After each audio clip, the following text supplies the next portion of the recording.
Gen Z को लेकर मचे घमासान के बीच आरक्षण के तड़के ने देश की सियासत का पारा चढ़ा दिया है। जंतर मंतर पर आरक्षण हटाओ और आरक्षण सुधार आंदोलन में सीजेपी के आंदोलन जैसी भीड़ फिर से जुगाड़ने की कवायद शुरू हो चुकी है। लेकिन कई मायनों में इस आंदोलन का सियासी असर सत्तारूढ़ गठबंधन यानी एनडीए के लिए उससे भी गहरा होता दिखाई दे रहा है, क्योंकि जंतर मंतर से उठी सवर्ण समाज के आरक्षण की आवाज बीजेपी को सियासत के नए चक्रव्यूह में फंसा सकती है। बीजेपी के बड़े नेता और यूपी के डिप्टी सीएम ब्रजेश पाठक अगड़े आंदोलनकारी छात्रों के साथ खुलकर खड़े दिखाई दे रहे हैं, जबकि बीजेपी के पुराने सहयोगी चिराग पासवान और रामदास अठावले इन आंदोलनकारियों को आंखें दिखा रहे हैं। ऐसे में सवाल तो यही उठेगा कि क्या बीजेपी आरक्षण के मुद्दे पर घर में घिरती जा रही है? क्या दोनों नेताओं के विरोधाभासी बयानों ने पार्टी को एक तरफ कुआं और दूसरी तरफ खाई वाले चक्रव्यूह में फंसा दिया है, और वो भी तब जब यूपी का सबसे बड़ा चुनाव मात्र 6 महीने दूर रह गया है। आरक्षण का मुद्दा अपने देश में सबसे संवेदनशील मुद्दों में से एक है। सभी पार्टियां इस बर्रैया के छत्ते को दूर से देखना चाहती है, कोई इसमें हाथ लगाना नहीं चाहती। इसीलिए बीजेपी भी फूंक फूंक कर कदम बढ़ाती है। राजनीति में आरक्षण का मुद्दा एक ऐसा पॉलिटिकल टच पॉइंट है जहां जरा सा भी असंतुलन पूरे देश के सामाजिक और दलों के चुनावी समीकरण को बिगाड़ सकता है। और यही वजह है कि बीजेपी और उसके सहयोगियों के सुर ताल आपस में मेल नहीं खा रहे हैं। जिसका वोट जिधर है उसका ध्यान उधर है। लिहाजा जंतर मंतर पर आंदोलन का चेहरा रहे हर्ष दुबे और उनके कुछ साथियों से मुलाकात करके डिप्टी सीएम ब्रजेश पाठक ने डैमेज कंट्रोल करके अगड़े समाज के साथ खड़े होने की कोशिश की। ब्रजेश पाठक ने छात्रों से बातचीत कर उनको आश्वासन तक दिला दिया कि उनकी मांगों को केंद्रीय नेतृत्व तक पहुंचा दिया जाएगा। 2 दिन 48 घंटे का समय बताया। 2 दिन का समय पूरा हो गया है, लेकिन केंद्रीय मंत्रियों के साथ प्रतिनिधिमंडल की मुलाकात कब करवाई जाएगी, कितने बजे होगी, क्या होगी, इसका सब लोग इंतजार कर रहे हैं। इसके जरिए आरक्षण सुधार और मेरिट की बात कर रहे युवाओं के बीच इस मुलाकात के बाद यह संदेश गया कि केंद्र सरकार उनकी आवाज पूरी तरीके से अनसुनी नहीं कर रही है। ब्रजेश पाठक को उनसे बात करने के लिए तैनात किया गया है। पाठक ने भी बातचीत का रास्ता खोलकर युवाओं के असंतोष के ज्वालामुखी को फिलहाल शांत करने की कोशिश की, लेकिन इस कोशिश में भी एक बवंडर खड़ा हो गया है। वो क्या है, वो आगे आपको बताता हूं।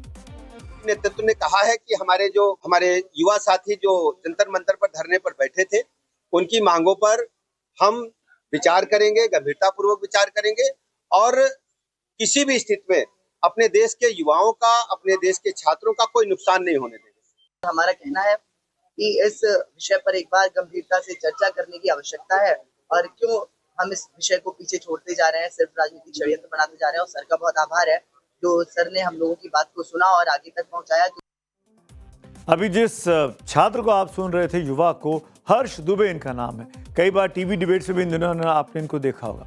हर्ष दुबे जंतर मंतर पर आंदोलन के प्रमुख चेहरों में से उस दिन एक थे, शुक्रवार को। लेकिन अब कुछ प्रदर्शनकारियों ने उनकी इस मुलाकात पर सवाल खड़े कर दिए हैं। कोई कह रहा है कि उनका इस प्रेस कॉन्फ्रेंस से कोई मतलब नहीं है, कोई ये कह रहा है कि हर्ष दुबे बिक गया है, और कोई ये ऐलान कर रहा है कि आरक्षण के खिलाफ यह आंदोलन रुकने वाला नहीं है। यानी बवंडर मच गया है। आपस में इन अगड़े समाज के छात्रों में भी, युवाओं में भी फूट पड़ गई है। सोशल मीडिया पर ये रिएक्शन निश्चित तौर पर बीजेपी को परेशान कर रहे होंगे। बाकी रही सही कसर चिराग पासवान ने पूरी कर दी। चिराग पासवान ने साफ साफ कहा कि आरक्षण से किसी भी कीमत पर समझौता नहीं होने दिया जाएगा। हम लोग नहीं है क्या एनडीए में? और ये आरक्षण किसी के कहने से समाप्त होने वाली चीज है क्या? संवैधानिक अधिकार है ये। आरक्षण किसी को दी हुई खैरात नहीं है, ये संवैधानिक अधिकार है, और दुनिया की कोई ताकत आरक्षण को कतई समाप्त नहीं कर सकती है। तो आरक्षण का लाभार्थी वर्ग बिल्कुल नहीं चाहता कि आरक्षण पर फिलहाल किसी भी तरह की कोई भी समीक्षा हो। इसे राजनीति की भाषा में वोट बैंक का संतुलन कहते हैं। भारतीय जनता पार्टी का पारंपरिक जनाधार सवर्ण और सामान्य वर्ग माना जाता रहा है, जबकि लोक जनशक्ति पार्टी रामविलास की राजनीति का मूल आधार दलित और वंचित समाज है। चिराग पासवान के लिए आरक्षण एक गैर समझौतावादी मुद्दा हो सकता है। अगर वे इस मुद्दे पर ढीले पड़ते हैं तो उनका कोर वोट बैंक छिटकने का जोखिम बढ़ जाता है। लिहाजा चिराग पासवान आरक्षण को लेकर दिए बयान के पुराने वीडियो को भी आज अपनी टाइमलाइन पर दोबारा रीपोस्ट कर रहे हैं। इतने ही नहीं, एनडीए के एक और अन्य सहयोगी रामदास अठावले ने तो आरक्षण का विरोध करने वालों पर देशद्रोह की कार्रवाई तक की मांग कर डाली है। आरक्षण खत्म करने की इसको अधिकार नहीं है, ये सबका संवैधानिक अधिकार है और इसकी मांग करने वाले लोग राष्ट्रद्रोही लोग हैं। इसके ऊपर इनके लोगों पर एक्शन होनी चाहिए। हर बार चुनावों से पहले आरक्षण का मुद्दा जोर पकड़ता है अपने देश में, लेकिन इस बार जंतर मंतर से उठी आवाज को बीजेपी हल्के में लेना नहीं चाहती। कहते हैं दूध का चला छाछ भी फूंक फूंक कर पीता है। इससे पहले शिक्षा में बदलाव को लेकर जंतर मंतर से शुरू हुए आंदोलन के बाद केंद्र सरकार को झुकना पड़ा था, शिक्षा मंत्री को भी हटाना पड़ा था और यही वजह है कि अब आरक्षण सुधार और क्रीमी लेयर की मांग को लेकर जंतर मंतर पर उठी आवाज को सरकार और बीजेपी बिल्कुल भी लाइटली नहीं ले रही है। सवर्ण समाज के लोगों की मांग है कि आरक्षण का आधार जाति के बजाय आर्थिक स्थिति को बनाया जाए, यानी जरूरतमंद गरीबों को उनकी जाति से परे ये सहायता मिलनी चाहिए। क्रीमी लेयर जैसी व्यवस्था को आरक्षण में लागू किया जाना चाहिए, जिससे संपन्न SC/ST वर्ग के बार बार लाभ ना मिले। SC/ST एक्ट में बदलाव या उसके कथित दुरुपयोग पर कार्रवाई की मांग भी प्रदर्शन में उठाई गई। कई अगड़े प्रदर्शनकारियों के एक हिस्से ने UGC के इक्विटी नियमों का विरोध किया है। आपको याद दिलाऊं, इस विरोध के बाद UGC इक्विटी नियमों पर सरकार यू-टर्न ले चुकी है। अभी बीते हफ्ते सुप्रीम कोर्ट में हलफनामा दायर करके केंद्र ने नियमों पर फिर से विचार करने की बात कह दी थी। सुप्रीम कोर्ट ने 2026 के नए इक्विटी नियमों पर अंतरिम रोक जारी रखी है और 2012 के नियमों को ही फिलहाल लागू रहने का निर्देश दिया है। पहले UGC विवाद और अब आरक्षण में सुधार की मांग ने बीजेपी की मुश्किलें बहुत ज्यादा बढ़ा दी हैं। यूपी में अगले साल चुनाव होने हैं। ऐसे वक्त में ब्रजेश पाठक अपने सवर्णों को नाराज करके जोखिम मोल लेना नहीं चाहते हैं, लेकिन इससे पार्टी के सामने दोहरी चुनौती खड़ी हो गई है। सवर्णों की बात सुनने पर भी दलित और ओबीसी वोट बैंक छिटकने का जोखिम है और सवर्णों की मांग खारिज करने पर पार्टी का पारंपरिक कोर वोट बैंक नाराज हो सकता है। इसी हाँ और ना ने बीजेपी के चुनावी गणित को अब उलझा दिया है। लिहाजा अखिलेश यादव को बोलने का भी मौका मिला। अखिलेश ने बीजेपी पर आरक्षण सुधार के नाम पर आरक्षण खत्म करने का आरोप लगाते हुए इसे पीडीए से जोड़ दिया। सोशल मीडिया पर अखिलेश ने लिखा, पीडीए समाज के खिलाफ ये बीजेपी की गहरी साजिश है।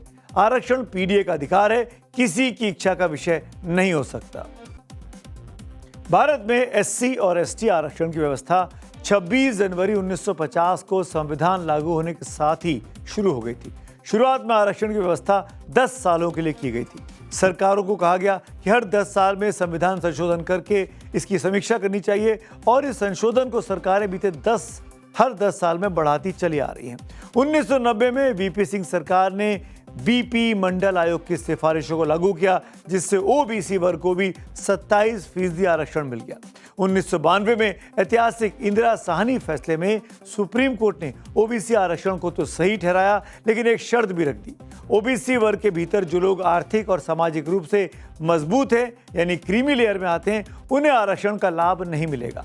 लेकिन SC/ST वर्ग में अभी भी क्रीमी लेयर का लाभ अभी लागू नहीं है और लोगों को, सब वर्ग को इसका लाभ मिलता है।